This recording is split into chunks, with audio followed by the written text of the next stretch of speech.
उधर भारत के खिलाफ बड़ी साजिश रच रहा है बांग्लादेश। जी हां, बॉर्डर एरिया में गड़बड़ी फैलाने की साजिश रच रहा है। तनाव फैलाने के लिए सीमावर्ती क्षेत्रों में रैली की तैयारी कर रहा है बांग्लादेश। रैली में धार्मिक भावनाएं भड़काने की भी साजिश रची जा सकती है। जमाते इस्लामी को मोहम्मद यूनुस पहले ही खुली छूट दे चुका है। जमाते इस्लामी धार्मिक भावनाएं भड़काने की कोशिश कर सकता है। खुफिया एजेंसियों ने बीएसएफ को अलर्ट कर दिया है कि अब मोहम्मद यूनुस धीरे धीरे जो टेंशन है, जो आग है, वो भारत के हिस्से में भड़काने की कोशिश कर रहा है। अमेरिकन डीप स्टेट के इशारे पर पैसा लेकर भारत में तनाव भड़काने की जो कोशिश है, वो मोहम्मद यूनुस करने की तरफ कदम बढ़ा चुका है। आशीष दीक्षित मेरे सहयोगी मेरे साथ न्यूज रूम से लाइव इस वक्त जुड़ गए हैं। आशीष, मोहम्मद यूनुस की हरकतें और मोहम्मद यूनुस के उठाए जा रहे कदम इशारा तो यही दे रहे थे कि एक वक्त आकर भारत में आग भड़काने की कोशिश वो करेगा ही करेगा। इससे पहले उसके ही सलाहकार ने जब भारत के हिस्सों को बांग्लादेश का हिस्सा बताने की कोशिश की थी तो मोहम्मद यूनुस के मुंह से एक बोल नहीं निकला था। अब इशारा मिलने लगा है इंटेलिजेंस एजेंसीज को कि ऐसा कुछ किए जाने की शुरुआत हो गई। आशीष,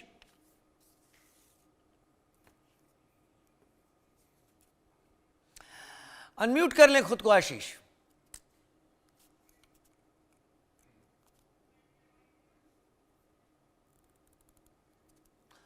चलिए, जमाते इस्लामी का नाम, खुफिया एजेंसियों ने बीएसएफ को अलर्ट कर दिया है, बॉर्डर सिक्योरिटी फोर्स। लेकिन दूसरी तरफ बीजीआर बांग्लादेश बॉर्डर के जो जवान हैं वो भी इस तरीके के इन्फिल्ट्रेशन, ऐसे रेडिकल्स, ऐसे कट्टरपंथियों को भारत में आग लगाने के लिए पूरी तरीके से मदद मुहैया कराने की कोशिश करते हैं। लेकिन बीएसएफ अब तैयार है। ऐसे लोग अगर भारत की सीमा में आकर कोशिश करने कोई कदम उठाने की कोशिश करते हैं तो शायद वो बांग्लादेश की सीमा में ही ढेर होकर गिरे पड़े मिलें। लिहाजा अब बीएसएफ को तैनात और तत्पर रहने को कह दिया गया है कि ऐसे किसी भी कट्टरपंथी ब्रिगेड को जो मोहम्मद यूनुस के इशारे पर भारत में आग फैलाने और भड़काने की कोशिश करे, उसको वहीं बांग्लादेश की सीमा में ही ढेर कर दिया जाना जरूरी है।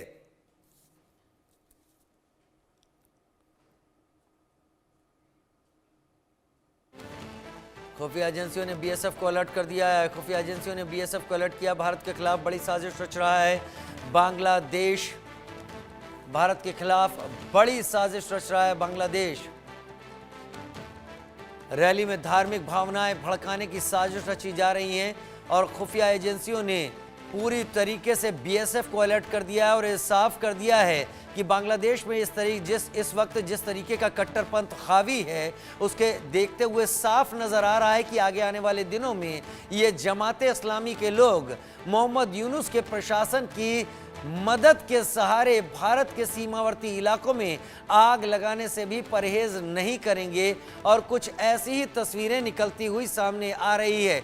मेरे साथ मेरे सहयोगी आशीष दीक्षित इस वक्त न्यूज रूम से जुड़ रहे हैं। आशीष, मेरा सवाल आपसे यही है कि अब तक तो इशारे यही मिल रहे थे कि मोहम्मद यूनुस इस सब पर आंख बंद करके बैठे हुए हैं जब उनके सलाहकार ने भारत के हिस्सों को बांग्लादेश के मैप में दिखाने की कोशिश की थी, लेकिन अब तो ये इशारे पुख्ता तरीके से इंटेलिजेंस एजेंसीज को भी मिलने लगे हैं।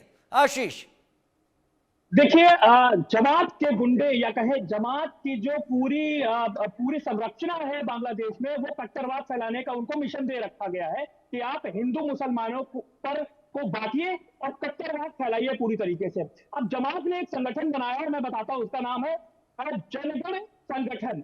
जनगण संगठन जो है, ये जो बांग्लादेश बॉर्डर है, बांग्लादेश बॉर्डर पर इस जनगण संगठन को ये जिम्मेदारी दी गई है कि वो तमाम धर्म विशेष की रैलियां करें और खास वर्ग यानी कि हिंदुओं को टारगेट करते हुए, उनके मंदिरों को टारगेट करते हुए कोई ऐसा उन्माद करें, कोई ऐसा प्रदर्शन करें ताकि आग भड़के और तमाम बवाल मचे। ये एक मकसद जनगण जो संगठन जो बांग्लादेश का बनाया गया है, जमात के द्वारा जो बनाया गया वो है।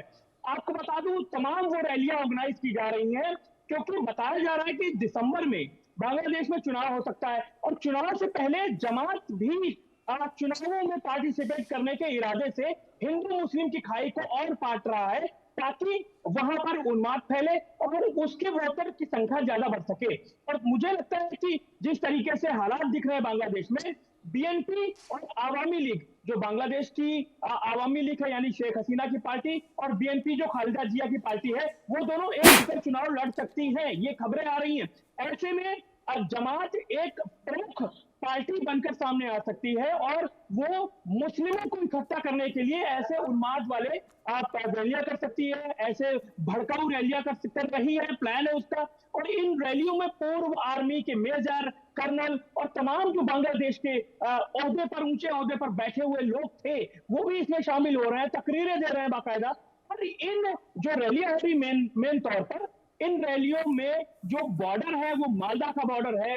मालदा का बॉर्डर इसलिए सबसे मुफीद इन लोगों के लिए दिखाई दे रहा है क्योंकि मालदा बॉर्डर से एक तो बंगाल बहुत पास है, उसके उसके बाद जब थोड़ा सा ही आगे बढ़ेंगे तो बिहार का बॉर्डर आ जाता है। यानी कि अगर जो हिंदूवादी संगठन से जुड़े लोग बांग्लादेश में रुके हुए हैं, वो भी यहाँ से भाग जाए और पूरी की पूरी सत्ता, पूरी की पूरी कम्युनिटी या कहे मुस्लिम एक तरफा वोट अगर करें तो जमात को करें और नई सरकार जमात की बने। तमाम ये वो इलाका है जहां पर तमाम ये बातें कही जा रही है कि यहाँ पर हिंदुओं के मंदिरों को निशाना साधा जाएगा और उन पर ऐसी चीजें ऐसी चीजें वहां फेंकी जाएंगी जिनसे उन्माद और धर्म विशेष के लिए भड़काऊ और ज्यादा हो सके। तो ये चीजें वहां पर की जा रही हैं। और मेरा एक और आपसे जानकारी मैं साझा कर दूं, क्योंकि ये वो बॉर्डर इलाका है, यहाँ पर तस्करी बहुत ज्यादा होती है। आपको बताएं कि यहाँ पर मालदा बॉर्डर से तस्करी, यहाँ से आप जानवरों की, मवेशियों की खाल, मवेशी यहाँ से बहुत ज्यादा, मांस वगैरह यहाँ से मतलब तस्कर किया जाता है बांग्लादेश को। और बांग्लादेश से आती है हिल्सा फिश। हिल्सा फिश की खासियत यह है कि यह पद्मा नदी में ही बहती है और पश्चिम बंगाल में इस हिल्सा फिश के लिए 2500 रुपए तक किलो देने के लिए लोग तैयार हैं। तो दोनों तरफ से जो तस्करी का चल रहा है, इधर से जानवरों की तस्करी हो रही है, मवेशियों की तस्करी हो रही है, उधर से हिंसा फिश आ रही है, तमाम ये बॉर्डर एरिया का इलाका है। और मैं बताऊं कि बीएसएफ ने मोर्चा संभाल रखा है इस जगह पूरे इलाके पर। और 4000 का जो लंबा बॉर्डर है बांग्लादेश के साथ भारत का, 3200 किलोमीटर के बॉर्डर पर तारबंदी हो चुकी है, लेकिन अभी भी करीब करीब 900 किलोमीटर के आसपास की तारबंदी नहीं हुई है। तो ये जो पूरा इलाका है बहुत सेंसिटिव है। जमात का जो नया संगठन बना हुआ है, जनगण संगठन, इस संगठन के जरिए वो उन्माद फैला करके जो हिंदूवादी संगठन के लोग हैं, जो हिंदुओं से जुड़े तमाम लोग हैं, उनको बांग्लादेश से भगाने के लिए इस पूरे मिशन को छेड़ रखा है।